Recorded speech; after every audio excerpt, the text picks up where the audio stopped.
নিরামিষের দিনগুলোতে পটল একবার এভাবে বানিয়ে দেখুন। যাকেই খাওয়াবেন সেই কিন্তু রেসিপি চাইবেই চাইবে। এতটা সুস্বাদু এই রান্না। মাত্র 4-5টা পটল থাকলেই কিন্তু এই রেসিপিটা অনায়াসে তৈরি করে নিতে পারেন। ভাতের সাথে আর কিচ্ছু লাগবে না। এখানে আমি কয়েকটা পটল নিয়ে নিয়েছি। খুব সামনে থেকে দেখাচ্ছি, পটলের আমি কিন্তু খোসাগুলো ছাড়াইনি, শুধু চেঁচে পরিষ্কার করে নিয়েছি। আবারও বলছি, সবুজ খোসার এই অংশটা কিন্তু ছাড়াবেন না, তাহলে পটল খুব নরম হয়ে যায়। এখানে আমি পটলগুলোকে মাঝখান থেকে এভাবে শুধু এক ফালি করে কেটে নিচ্ছি। এতে করে পটল কিন্তু দুটুকরো হয়ে গেল। সবগুলোকে এভাবেই কিন্তু আমি কেটে নেব। দেখুন, পটলগুলো আমার কাটা হয়ে গিয়েছে। শুধু মাঝখান থেকে এক ফালি দিয়ে বাদ দেবো। এতে কিন্তু আমি বিচি বা খোসা কোনো কিছুই বাদ দিইনি, এভাবেই রাখলাম। এবার আমি একটা পাত্রের মধ্যে জল গরম হতে বসিয়েছিলাম। জলটা ভালো মতন যখন ফুটতে শুরু করলো, তখন এক এক করে পটলগুলোকে এর ভেতরে ছেড়ে দিলাম।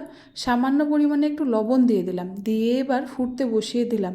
পটলগুলোকে খুব ভালো মতন নরম করে নিতে হবে। এতটাই নরম করতে হবে যেন পটলগুলো চামচ লাগালে পরেই একদম নরম গেঁথে যায়। এভাবে কিন্তু পটলটাকে সেদ্ধ হতে হবে। এতটা সেদ্ধ হবে যেন এগুলো বাটতে আমাদের কোনো অসুবিধা না হয়। এবার এই পটলগুলোকে খুব গরম অবস্থায় বাটা দরকারই নেই, তাই আমি এগুলোকে জলে ভিজিয়ে রেখেছিলাম। হাত দিয়ে ধরে ফেলার মতন যখন ঠান্ডা হয়ে গেল, তখন কিন্তু এগুলোকে এক এক করে আমি উঠিয়ে নেব। এভাবে পটলগুলোকে উঠিয়ে নেব। আর জলগুলোকে অবশ্যই করে একবার চিপে বাদ দিয়ে দিতে হবে। মনে রাখবেন, পটল কিন্তু জল সহ বাটবেন না। এভাবে জলটাকে একটু চিপে নিয়ে তারপর কিন্তু সে আপনারা শিলপাটাতেই বাটুন বা মিক্সার গ্রাইন্ডারে বাটুন, বেটে নিতে পারেন। আমি এখানে সবগুলো পটল এভাবে হাত দিয়ে চিপে জল ঝরিয়ে নিয়ে একটু একটু করে মিক্সার গ্রাইন্ডারে দিয়ে দিলাম। এবার এর মধ্যে সামান্য পরিমাণ, ভীষণই অল্প পরিমাণে একটু লবণ দিয়ে দিতে হবে। আর তার সাথেই কাঁচা সর্ষের তেল দিয়ে আমি এগুলোকে বেটে নিচ্ছি। দেখুন, বাটার পরে সামনের থেকে দেখাচ্ছি, এগুলো কিন্তু এরকম বাটা হবে। খুব বেশি ড্রাই বাটা হবে না, আবার ভীষণ পাতলা বাটাও কিন্তু হবে না। এর মধ্যে কিন্তু ভুলেও জল দেবেন না। এবার এখানে আমি গ্রাইন্ডার জারটা ঢোকানোর আগে আরেকটা বাটনা বেটেই নিই। তার মধ্যে আমি দিলাম এক টুকরো মতন কাঁচা লঙ্কা, দিয়ে দিচ্ছি এখানে আদা, আর 2 টুকরো মতন টমেটো। সব কিছু একসাথে দিয়ে এখানে বেটে নিয়েছি। এটাও কিন্তু জল ছাড়া বাটলাম। এখানে কয়েকটা জিনিস আমি এখানে পটলের বাটাটা একটা বাটির মধ্যে ঢেলে নিয়েছি। তার মধ্যেই বেসন দিয়ে দিচ্ছি। বেসনটা অবশ্যই করে নিজেরা বুঝে ব্যবহার করবেন। আমি এখানে যতটা বেসন রেখেছিলাম সমস্তটা কিন্তু দিলাম না। হলুদও খুব অল্প পরিমাণে দিলাম। আর তার সাথেই ধনিয়া পাউডার দিচ্ছি, সেটাও ভীষণই অল্প পরিমাণে দিয়ে দিচ্ছি। আর এর মধ্যে খুব সামান্য পরিমাণে একটু লাল লঙ্কার গুঁড়ো আর গরম মশলা পাউডার দিয়ে দিলাম। এবার এটাকে আমরা মাখা শুরু করব, খুব অল্প পরিমাণে একটু লবণ দিয়ে। বাটনাটা বাটার সময়ও কিন্তু নুন দিয়েছিলাম, সেজন্য একটু বুঝে ব্যবহার করবেন লবণটা। এখানে বেসনটা দিয়ে মেলানো শুরু করছি। মেলাতে মেলাতেই মনে হচ্ছে যেন পটলটা খুব বেশি পাতলা রয়ে গেছে, আর একটু বেসন লাগবে। তো এই অবস্থায় এত পাতলা পটল হলে পরে কিন্তু কাজ হবে না। তাই আবারও সমস্ত বেসন এখানে আমি দিয়ে দিলাম। মোটামুটি চামচের হিসাবে বলতে গেলে এখানে 6 টেবিল চামচ বেসন কিন্তু দিয়েছি। এখন দেখুন, মেলানোর পর এটা কিন্তু বেশ একটা থিক গ্রেভি, মানে বেশ সুন্দর একটা টান টান ভাবের গ্রেভি এখানে কিন্তু আমার তৈরি হয়ে গিয়েছে। এবার কড়াইতে সর্ষের তেল গরম হতে দিয়েছিলাম। সর্ষের তেলটা ভালো মতন গরম হয়ে যেতে এই বেটে রাখা পটল আর বেসনের মিশ্রণটাকে আমি কিন্তু এভাবে বড়ার আকারে হাত দিয়ে ছেড়ে দিচ্ছি। এখানে আবারও একটা কথা বলে রাখি, এখানে আপনাদের যতটুকু মনে হবে বেসন ব্যবহার করতে পারেন, কিন্তু জল একদমই দেওয়া চলবে না।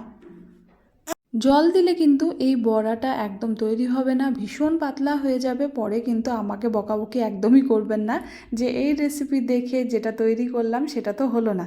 দেখুন, আমি এখানে পেছন দিকটা দেখাচ্ছি কত সুন্দর লালচে রং চলে এসছে। তখন কিন্তু একটা চামচের সাহায্য নিয়ে বাকিগুলোকে এভাবে উল্টে পাল্টে দিয়েছি।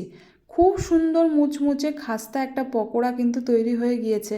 এর মধ্যে খুব একটা অসুবিধা না থাকলে পরে কাঁচা পেঁয়াজও দিতে পারেন, আর একটু লঙ্কা কুচি। তাহলে কিন্তু ডালের সাথে এই বড়াগুলো খেতে দারুণ লাগবে। বানিয়ে দেখতে পারেন, আমি তো এভাবেই কয়েকটা খেয়ে নিয়েছি। দেখুন কত সুন্দরভাবে তৈরি হয়ে গিয়েছে। এগুলোকে তুলে নিলাম। এবার গোটা জিরে এই তেলের মধ্যেই ফোড়ন দিয়ে দিলাম 1/2 টিস্পুন।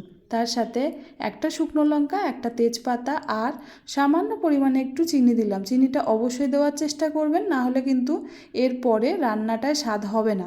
কাঁচা আলু আমি এখানে কয়েক টুকরো দিলাম, সামান্য লবণ দিয়ে এগুলোকে ভেজে নিচ্ছি।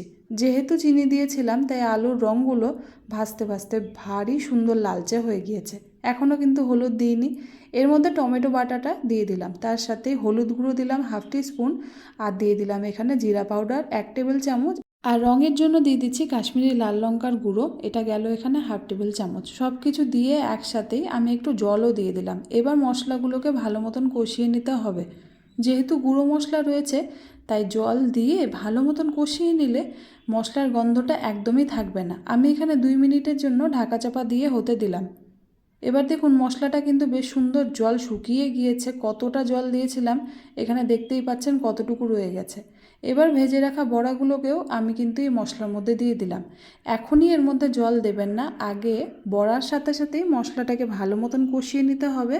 বেশ সুন্দরভাবে মাখামাখি হয়ে গেলে তখন কিন্তু এর মধ্যে গরম জল দিয়ে দেবেন। আমি এখানে গরম জল দিচ্ছি, আমি সাজেস্ট করব আপনারা গরম জলটাই ব্যবহার করবেন। বড়ার তরকারিতে সাধারণত উষ্ণ গরম জল দিলে পরে ঝোলটা কিন্তু অনেকটা কম টানে, সেজন্যই দেওয়া। আমি এখানে একটা চিড়ে রাখা কাঁচা লঙ্কা দিলাম, সামান্য পরিমাণে একটু লবণ আর গরম মশলা দিলাম। লবণটা আমি টেস্ট করেছিলাম, আমার কম মনে হয়েছে, সেজন্য আমি কিন্তু একটু লবণ এখানে দিয়েই দিয়েছি। এবার আমরা ঝোলটাকে খুব ভালো মতন ফুটিয়ে নেব। এই ঝোলটাকে মোটামুটি 4 মিনিটের জন্য একটু ঢাকনা দিয়ে ফুটিয়ে নিতে হবে, যাতে করে আলুর মধ্যে কোনো কচকচানো ভাব থাকলে সেটাও সেদ্ধ হয়ে যায় আর বড়ার মধ্যে ঝোলটা খুব ভালো মতন ঢুকেও যায়। মোটামুটি 5 মিনিট পর ঢাকনাটা খুলে ফেললাম, দেখুন কত সুন্দর রং এসছে। কে বলবে এটা পটলের বড়ার তরকারি? কোনো দিনও ভাবতে পেরেছেন এত ইউনিক একটা রেসিপি আপনাদেরকে দেখাবো? আজকে দেখিয়ে দিলাম। যাই হোক, আপনারা কিন্তু বাড়িতে বানাবেন। গরম গরম ভাতের সাথে পটলের বড়ার এই ডালনা, ওহো, যেন একদম অমৃত।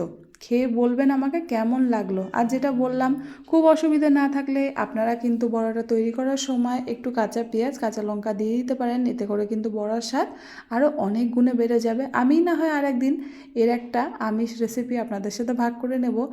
পটল পোস্ত, পটলের দোলমা, পটল ভাজা, এসব তো আমরা খেয়েই থাকি। বানিয়ে দেখুন না এরকম একটা পটল দিয়ে ইউনিক রেসিপি। আশা করি বাড়ির সকলে প্রশংসায় পঞ্চমুখ হয়ে যাবে যে কিভাবে বানালে এটা।